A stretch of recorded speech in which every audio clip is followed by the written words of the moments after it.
Science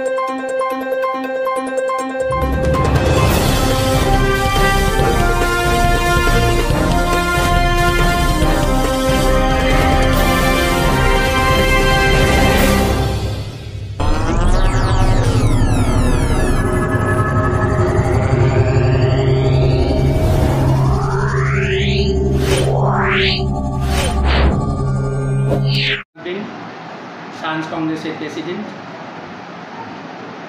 এবং কল্যাণী বিশ্ববিদ্যালয়ের pro VC Gautam পাল মহাশয় এখানে উপস্থিত থাকবেন বক্তা হিসাবে পুনে ইউনিভার্সিটির শিক্ষক। এই উপলক্ষে যে সম্মেলন আয়োজন করা হয়েছে সেই জায়গা থেকে বিভিন্ন ইউনিভার্সিটি থেকে অংশগ্রহণ করছে। তার মধ্যে Kolkata university, Bardhaman university, north Bengal university এবং অন্যান্য কলেজগুলো পার্টিসিপেট করছে, যেমন হলদিয়া গভর্নমেন্ট কলেজ, আসানসোলের আন্ডারে অর্থাৎ কেএনইউ থেকেও অনেকে পার্টিসিপেট করছে।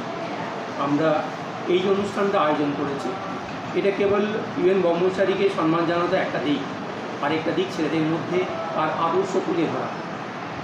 মহসিন কলেজের যে ঐতিহ্য কেবল বিজ্ঞান ক্ষেত্রে শুধু না, অন্যান্য ক্ষেত্রে যে ঐতিহ্য আছে, সায়েন্সের ঐতিহ্য যাতে আরও ফুটে উঠে ছেলেমেয়েরা এই যাতে আকৃষ্ট হয়, আশা করি সেই জন্য এই অনুষ্ঠানে সকল ছেলেমেয়েরা উপস্থিত থেকে তারা আশা করি উপকৃত হবে, এই আশা রেখেই।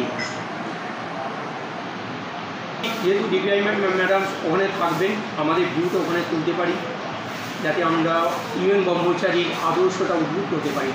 ইউএন ব্রহ্মচারী যে কাজটা সাধারণ ল্যাবে করেছিলেন, এখনকার ছেলে মেয়েটা আরও অনেক সফিস্টিকেটেড ল্যাব পাচ্ছে, আরও করতে পারবে, এই আশা রাখি। আর মহসিন কলেজের মতো ঐতিহ্যবাহী যেখানে কলেজ, যেখানে ভালো ছেলেমেয়েরা এখানে পড়াশুনো করতে আসে, তাদের জায়গায় আরও কিছু হতে পারে, অর্থাৎ ব্রহ্মচারীর পরবর্তী কেউ এগিয়ে আসতে পারে ভারত প্রক্রিয়ার জন্য। এবং আমরা জানি ইউএন ব্রহ্মচারীর নাম নোবেল একজনও আলো বিবেচিত হয়েছিল, শোভনাথ দে যিনি ছিলেন, তিনিও এখানকার একজন বিখ্যাত আলামনি, তার জন্য নামটা নোবেল কমিটিতে গিয়েছিল। হয়তো পরবর্তী জেনারেশন কেউ উদ্বুদ্ধ হতে পারে, তারা হয়তো আরও ভালো জায়গায় যেতে পারে, এই আশা নিয়েই আমাদের এই অনুষ্ঠান।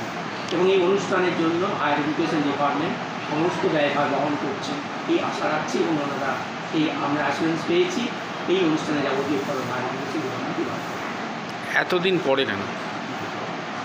এতদিন পরে কেন কলেজের ক্ষেত্রে এই জায়গাটা আমরা হয়তো সেরকম ভাবতে পারিনি। প্রতি বছর একটা অনুষ্ঠান হয় ঠিকই, কিন্তু এই বছর যেহেতু 150তম বছর, স্পেসিফিক একটা সময়, এই 150তম বছরগুলোকে অনেকে যেমন 100-200 বছরগুলোকে আমরা যেমন আলোচনা করি, কিছুদিন আগে গত কয়েকদিন 1 বছর 2 বছর আগে বঙ্কিমচন্দ্র চট্টোপাধ্যায়ের ক্ষেত্রেও এরকম একটা অনুষ্ঠান আমরা করেছিলাম।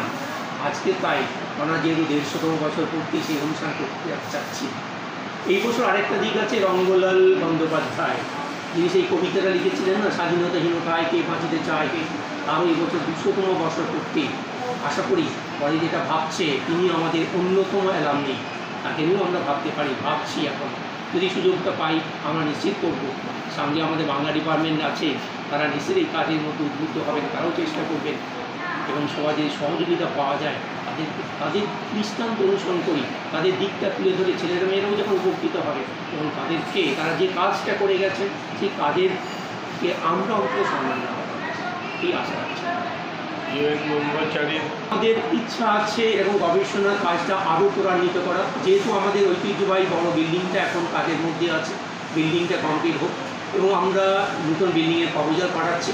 আশা করি এগুলো যদি আমরা এগোতে পারি নিশ্চিত এরকম এইরকম গবেষণামূলক কাজ হয়, অনেক ডিপার্টমেন্টই হচ্ছে, কিন্তু সেগুলোকে আরও করার জন্য যে জায়গাটা, যে পেজ শর্টেজ হয়ে গেছে এই মুহূর্তে, সেটার জন্য আমরা আছি।